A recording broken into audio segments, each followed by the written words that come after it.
Hey guys, I'm walking through the understory of the forest here, right where my food forest is, I suppose.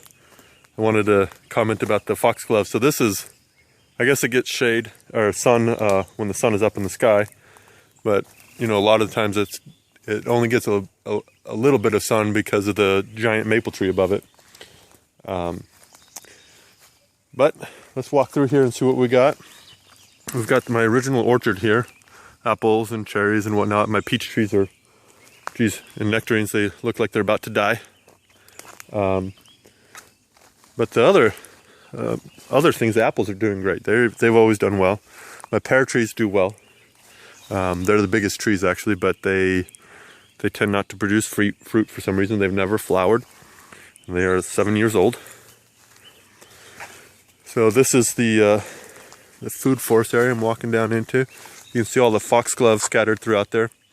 When I trim the area, I try to leave as much of those as possible, just because you know they add a good view to the area. A nice bit of color. So this area right here that I've been walking through, it's all about knee high now. Cut it down a couple weeks ago. It needs to be cut down again. For example, I cut this area down, I guess last week, and doesn't need cut down again, but you'll see I left the foxglove. We got some purple, some pink, and actually some really bright white down in there. But I wanted to show the deer pressure I'm getting. Besides my dying peach trees from peach leaf curl, this looks like this tree's probably not going to recover. Same with this one over here. The smaller ones, I'm having a hard time getting them recovered. The bigger ones, they look like they've recovered this year. What I wanted to show you here is, again, the deer pressure. I'm going to have to start wrapping all of these guys with fencing again as well, because it's getting to be pretty ridiculous. Oh, and look at the comfrey. Only a few months ago, this comfrey was there. It wasn't there, but it's on a hill. And it's above my head, and when I'm at the bottom of the hill, so it's about 4 feet tall when you're on the hill. But here's this peach tree. It could be a peach tree.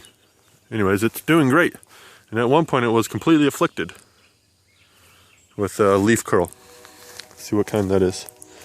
That is a semi-dwarf gold Nectarine. Got that one from, I think that's Costco one. Oh yeah, I put it in last year. And this one's even damaged. This was some animal did that. Oh, it's got a little bud right there. Don't know which animal did it. That happened over the winter. But yeah, the comfrey on some of it, man, I've already made a cut. Already cut it. But unfortunately, I don't have any fruit on any of these things out here. This stuff's really young yet. But man, yeah, that's why I haven't really pruned these guys back here, because I know the deer are going to come by and eat the lower branches. And then I'm going to be screwed if I cut them back hard. At least this way they've had some growth, and they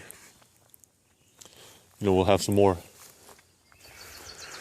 But yeah, see the really low branches here? They've all got browsed by the deer.